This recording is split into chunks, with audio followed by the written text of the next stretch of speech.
존귀하신 하나님, 주님의 은혜를 감사드립니다. 특별히 이 자리에 예배하러 오게 해주셔서 감사를 드립니다. 이 시간에 하나님의 그 터치하심이 있는 그 하나님을 만나는 시간 되기를 원합니다. 아멘. 주님만 영광 되게 하여 주시옵소서. 아멘. 예수님의 이름으로 기도합니다. 아멘. 반갑습니다. 예.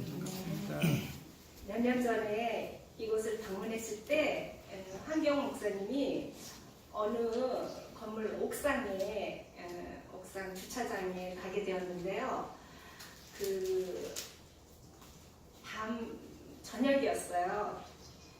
그 저녁 밤하늘에 그 복음천교의 십자가를 딱 보여주셨어요. 한국에는요 옥상에 올라가거나 높은 곳에 가면은 그 빨간, 하얀, 파란색 불빛이 아주 술을 놓거든요. 그런데 그거 하나 탁 켜있는데 너무 가슴이 뭉클했어요. 그러면서 하나님, 저절로 기도가 나오더라고요. 하나님 도와주세요. 더 빛나게 해주세요. 그리고 돕는 손길 협력하는 분들이 많아지기를 기도하곤 했습니다. 그래서 다시 와보니까 교회 분위기가 많이 활발해지고 아주 돕는 손길도 많아지고 참 보기 좋습니다. 아멘. 자, 성경은요, 여러분들 다 아시다시피 이렇게 빨간 이렇게 두 신약과 구약으로 나눠지죠. 그래서 구약은 오실 예수님에 대해서 쓴 거고요. 구약은 오실 예수님, 신약은 오신 예수님, 그리고 다시 오실 예수님에 대한 기록입니다. 그래서 오늘은 그 구약 부분을 얘기할까 합니다. 구약은 창세기 1장서부터 11장까지는 인류 일반 역사예요. 그래서 세계사라고 하지요. 1장서부터 11장까지는 세계사고 12장부터 이제 하나님의 나라 이스라엘이 시작되는데 이것은 실제로 이스라엘 역사책입니다.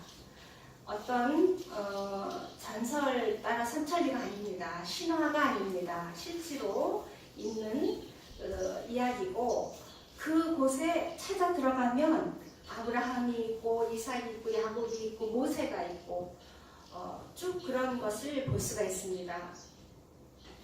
그래서 최초의 시작은 그 유프라테스 티그리스 강, 그 중동 지역의 그 유프라테스 티그리스 강을 그 두 강, 메소포타미아라고 하는데 두 강 사이라고 합니다.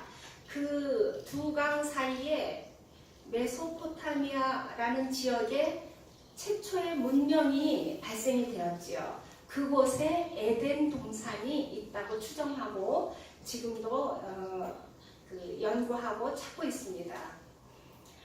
하나님은 사람이 살 수 있는 모든 그 쾌적한 환경을 만들어 놓으시고 최초의 사람 아담과 하와를 그곳에 만들어 놓으셨어요. 근데 어떻게 만드셨냐면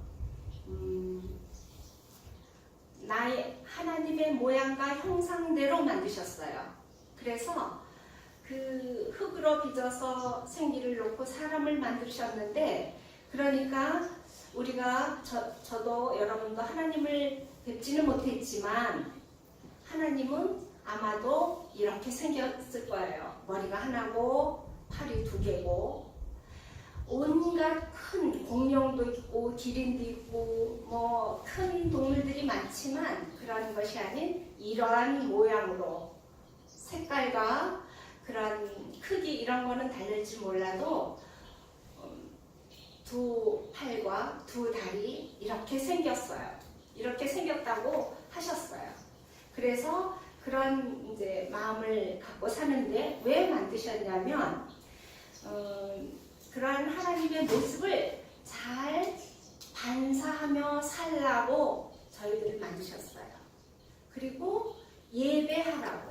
아멘. 예를 갖춰서 주님께 절하는 것이 예배예요. 주님께 예배하라고 저희들을 만드셨어요.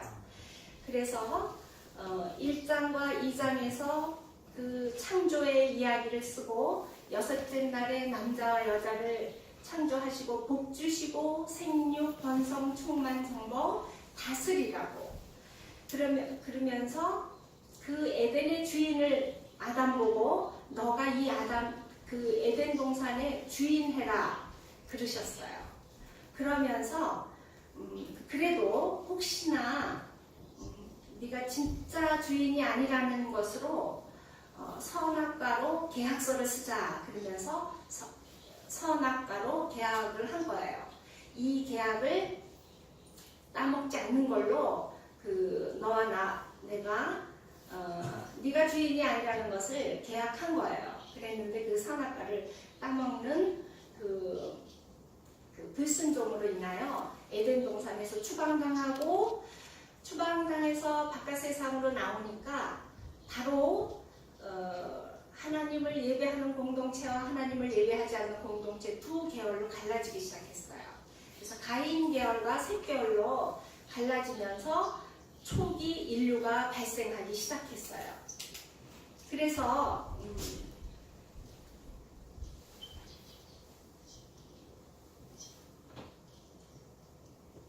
하나님을 예배하지 않는 공동체는 하나님을 무시하고 힘 있는 자, 폭력을 행사하는 자가 왕이 되었어요. 지금도 계속해서 힘 있는 자가 왕이 돼요. 힘 있는 나라가 전 세계에 패권을 쥐고 있어요. 요즘은 머리 좋은 사람이 그 세상을 쥐고 있어요. 머리가 좋아서 무기를 좋은 것을 만들어내면 그 무기로 전 세계를 잡고 있는 거죠. 패권을 잡고 있어요. 그래서 하나님을 예배하는 것과 예배하지 않는 또 세상 나라와 하나님의 나라, 하나님을 예배하는 공동체로 지금도 계속해서 그 계열로 가고 있습니다. 땅 위에 사람들이 번성하기 시작할 때 하나님의 사람들이 하나님의 그 예배 공동체의 사람들이 사람의 딸들의 아름다움을 보고 결혼하기 시작했어요. 그 세상 사람과 합해졌어요. 섞여서 그들을 예배 공동체로 데려오면은 문제가 없는데 그 세상 나라로 빠지기 시작했어요. 그래서 세상에 죄악과 악함이 관영했다고 했어요. 그 관영이라는 뜻은 충만하다는 건데 이 풍선을 불면은 딱 불다 보면 터지기 직전 그게 관영이라고 합니다. 그렇게 되었을 때 하나님께서는 더 이상 이 땅에 사람 지은 것을 후회하시면서 홍수로 심판을 하셨지요. 그 홍수가 사실일까요? 사실입니다. 제가 지금 이 시간에 증명해 보일 수는 없지만 사실이라는 증거를 진짜입니다. 이거는. 그리고요. 많은 증거와 역사적인 현장을 보여드릴 수 있습니다. 그래서 홍수로 심판을 했는데 심판이 끝나고 세 아들 셈, 함, 야벳과 노아 부부 8명만 살아남았어요. 그 8명이 다시 최초의 인류로 그 세상을 번져나가기 시작했는데 그 번져나가는 사실 문건도 창세기 10장을 보면은요 지금 조금 시간 관계상 10장 창세기 10장을 가서 보시기 바랍니다. 여기 나오는 그 사람 이름 하나하나가 어떤 나라의 조상들입니다. 그래서 야벳이 누굴라고 그 나라의 조상인데 영국의 조상, 러시아, 헬라, 메다, 독일 이런 모든 그 조상이 되었던 거예요. 그래서 그 조상을 쭉 계산을 해보면 지금의 인구가 나온다고 합니다. 그렇게 해서 그 홍수로 심판을 하고 또 그럼에도 불구하고 곧 사람들은 바벨탑을 쌓기 시작했어요. 그래서 그 바벨탑을 높이 쌓아서 그 대가 하늘과 맞닿게. 그래서 우리가 흩어짐을 뭉쳐서 악을 행하자. 그랬을 때 하나님께서는 그 언어를 흩으셨어요. 하나님은 창조주로서 그렇게 타락해가는 세상을 더 이상 보고만 있을 수가 없었어요. 그래서 손을 대기 시작한 이 역사에, 인류의 역사에 손을 대기 시작한 것이 창세기 12장부터입니다. 그래서 갈대아 우루, 그 메소포타미아 그 하류 지역에 있는 그 갈대아 우루에 살고 있는 아브라함을 불러내어서 하나님의 나라를 시작하신 것입니다. 그래서 나라 하면은 국민이 있어야 되고 주권이 있어야 되고 영토가 있어야 됩니다. 그래서 창세기는 그 국민을 만드는 과정입니다. 아브라함과 이삭과 야곱 12 아들로 하여서 그 다음에 요셉이 이집트로 팔려가서 그 고난 중에 하나님의 도우심으로 총리가 돼서 그 가족이 이집트로 이민하고 그러한 이야기들이 창세기에 나오지만 이제부터는 창세기를 볼 때 지금 이럼에도 불구하고 여러 가지 그냥 우리 눈으로 도덕적으로 생각할 때 이거는 좀 아닌데 하는 사건들이 있었지만 그럼에도 불구하고 창세기는 국민을 만들고 있습니다. 창세기가 끝나고 430년이 지나 출애굽기로 왔을 때는 인구가 250만이 되었습니다. 250만이면 나라를 만들 수 있는 국민이 충분하지요. 그래서 그 국민이 그 이집트 땅에서 만들어졌는데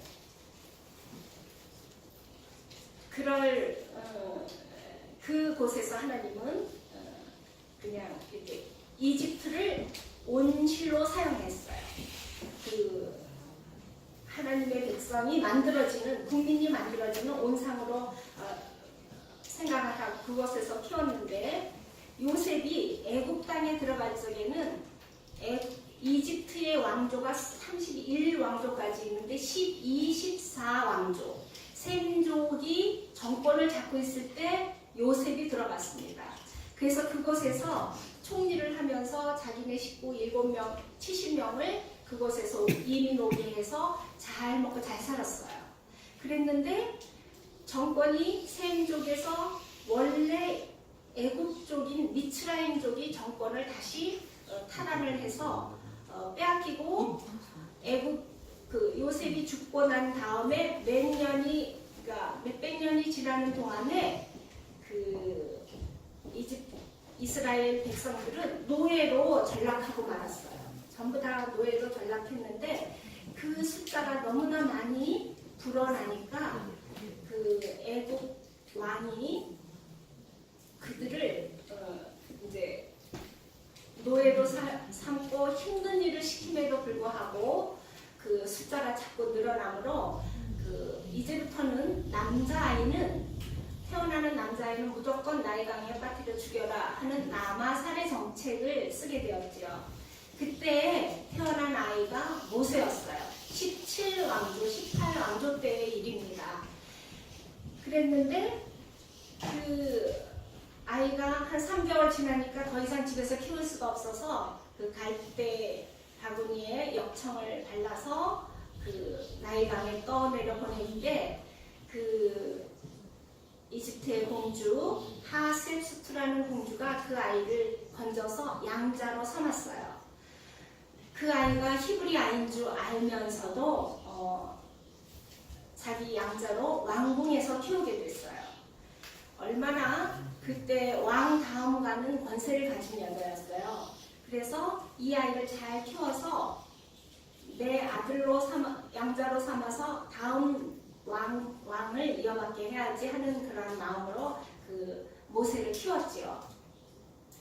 40년 동안에 그 제왕 수업을 왕궁에서 배우면서 왕궁에서 지내고 있다가 여러 가지 그 정권도 사실 쉽지 않았겠죠. 그러다가 사위하고 양자하고 둘 중에 하나가 이제 왕이 되는 그러한 그 관계가 되었어요. 그랬을 때 거기에서 져서 사위가 왕이 되면서 그 모세는 쫓겨나게 됐는데, 그것도 또한 하나님의 그 역사하심이, 섭리하심이 무엇이냐면, 애굽의 왕은 제사장하고 겸직을 해야 됐어요.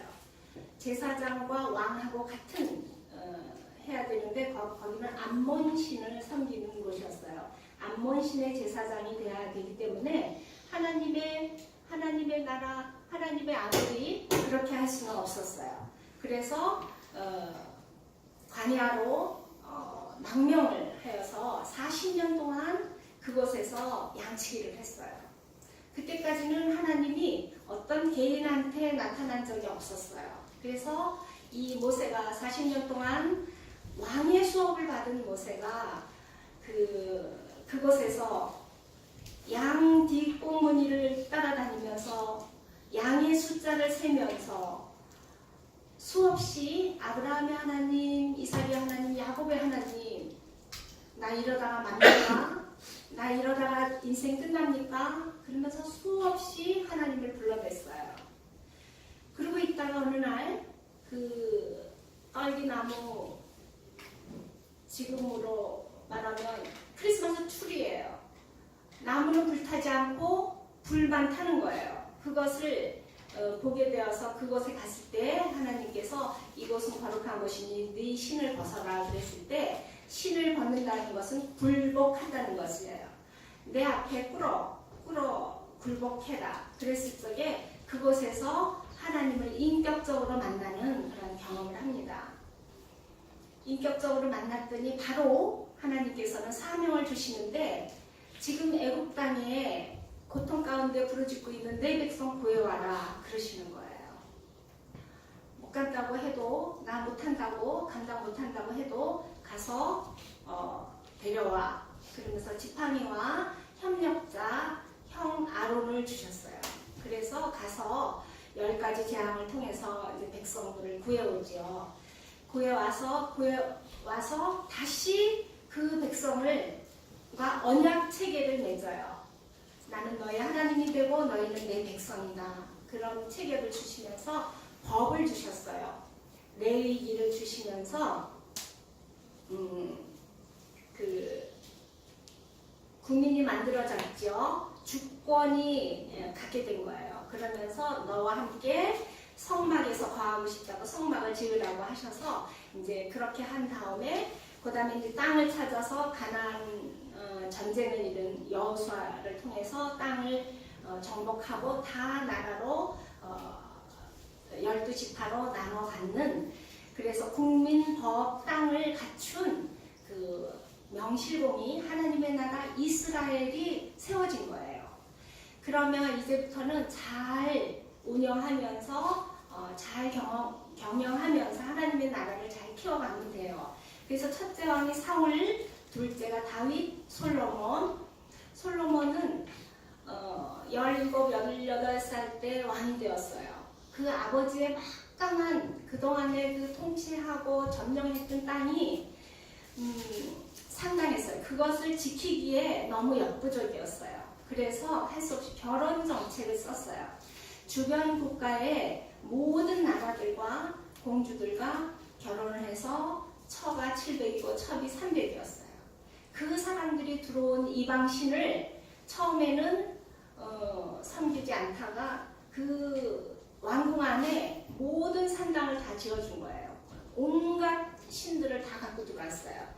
그랬을 때 하나님께서 2번이나 나타나서 수답하라고, 그 하나님만 섬기라고 함에도 불구하고 그 노년은 하나님도 섬기고 이방신도 섬기는 혼합 정책을 썼어요. 그래서 할 수 없이 그 아들 때 르호보암, 여로보암 때 두 나라 남북으로 갈라지게 되었어요. 그래서 북쪽은 북이스라엘로 불려지고 남쪽은 남유다로 불려져서 나가면서 BC 722년이었을 적에는 북이스라엘이 아수르한테 망하게 됩니다. 그리고 587년에, 그러니까 북이스라엘이 없어졌죠. BC 587년에 남유다가 그 아수르를 바벨론이라는 나라가 먹게 됩니다. 그래서 또 바벨론의 식민지가 되는데 바벨론의 그 정책은 모든 백성을 자기 나라로 끌고 가는 거예요. 그런 포로로 자기 나라에 끌고 가서 거기서 이제 그 부역을 시켰죠. 그렇게 하는 것이 바벨론의 정책이었고 그 바벨론이 70년쯤 관제하다가 페르시아가 또 바벨론을 먹었어요. 그 페르시아는 모든 백성은 모든 그 포로지에서 온 나라 사람들은 다 돌아가서 조공을 바치라고 했어요. 그 관리하기도 어렵고 하니까 너희 나라 풍습대로 살되 조공을 바쳐라. 그래서 페르시아의 그 식민지를 한 200년 정도 살다가 그 다음에 지금의 그리스, 헬라, 알렉산더가 이끄는 헬라에 의해서 또 페르시아가 점령이 당한 거예요. 그러다가 거기도 이제 그 부하들에 의해서 통상 한 200년 정도 살았습니다. 그리고 있다가 예수님이 태어날 그 당시에는 로마의 식민지로 있었습니다. 그러다가 로마의 식민지로 있다가 또 그 전 세계로 흩어지는 그러한 불운을 겪다가 정말 전 세계에서 그렇게 그 핍박받는 민족이 없었습니다. 그러다가 1948년에 독립을 했어요. 미국의 도움으로. 그래서 2500년, 600년을 전 세계 식민지로 떠돌아다녔던 거예요. 쉽게 이해가 되시죠? 우리나라가 일본의 식민지 있었어요. 근데 우리는 이제 금방 해방됐죠. 우리나라 저기. 그런데 이 일본을 또 중국이 먹었다고 치고 또 미국이 먹었다고 치고 또 어느 나라가 이래서 계속 되어졌던 거예요. 2500~600년을. 아마도 그런 나라는 세계에 없을 것입니다. 그런데 이 바벨론에 끌려갔을 때 바벨론의 느부갓네살 왕이 아주 잔인하기로 이루 말할 수 없는 그 왕한테 끌려갔을 때 첫 번째 끌려갔을 때 포로들을 끌어갔죠. 포로들을 끌어갔을 때 다니엘이라는 그 청년을 끌고 갔죠. 그 다니엘이 또한 16, 17살 됐을 때 끌려갔는데 그 자기가 점령한 나라의 모든 그러한 그 젊은 아이들을 데려다가 훈련을 시켜서 그 나라와 아무튼 그 상대편의 나라와 그 외교 문제를 담당시키기 위해서 그렇게 아이들을 훈련을 시켰는데 어느 날 느부갓네살 왕이 꿈을 꿨어요. 그래서 오늘 다니엘 2장 31절을 한번 제가 다시 한번 보겠습니다. 31절 왕이여 왕이 한 큰 신상을 보셨나이다. 그 신상의 왕이 앞에 섰는데 크고 광채가 매우 찬란하며 그 모양이 심히 두려우니 그 우상의 머리는 숭금이요 가슴과 두 팔은 은이요 배와 너적다리 노시요 종아리는 쇠고 발은 얼마는 쇠고 얼마는 진흙입니다. 또 왕이 보신즉 손대지 아니한 돌이 나와서 신상의 쇠와 진흙에 발을 쳐서 부서뜨리매 그때야 쇠와 진흙과 녹과 은과 금이 다 부서져 여름 타작마당의 겨같이 되어 바람에 불려 간 곳 없고 우상을 친 돌이 태산을 이루어 온 세계에 가득하였나이다 그랬어요. 느부갓네살이 그 꿈을 꾸고 나서 너무나 두려워서 일상생활을 할 수 없을 정도가 되었어요. 그래서 내 꿈을 해석하라고 했을 때 그 유대에서 끌려온 그 청년 다니엘이 하나님 앞에 이것을 해석하지 않으면 다 죽인다고 했어요. 내가 무슨 꿈을 꿨는지도 말해주지 않았어요. 내가 무슨 꿈을 꿨으며 그것을 해석하라고 했어요.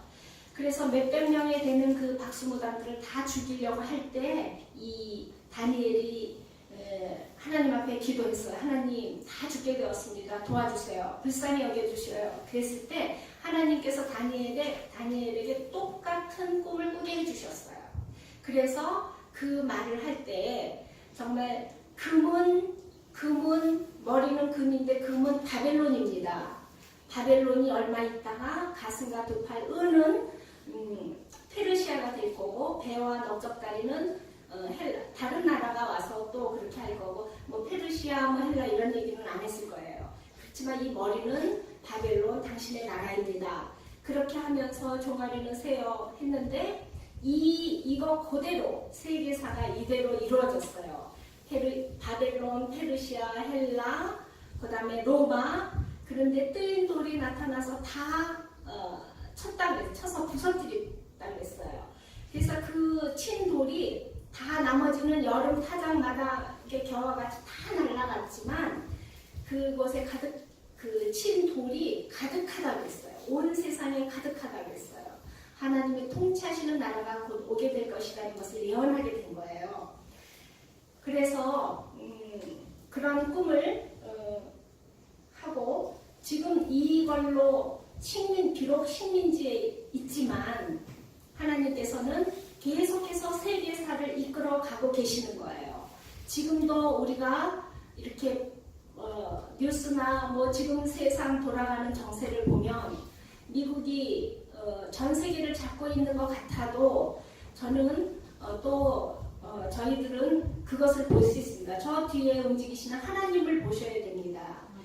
하나님께서 예수님이 태어났을 그 로마 시대 그때에 한번 상상해 보세요.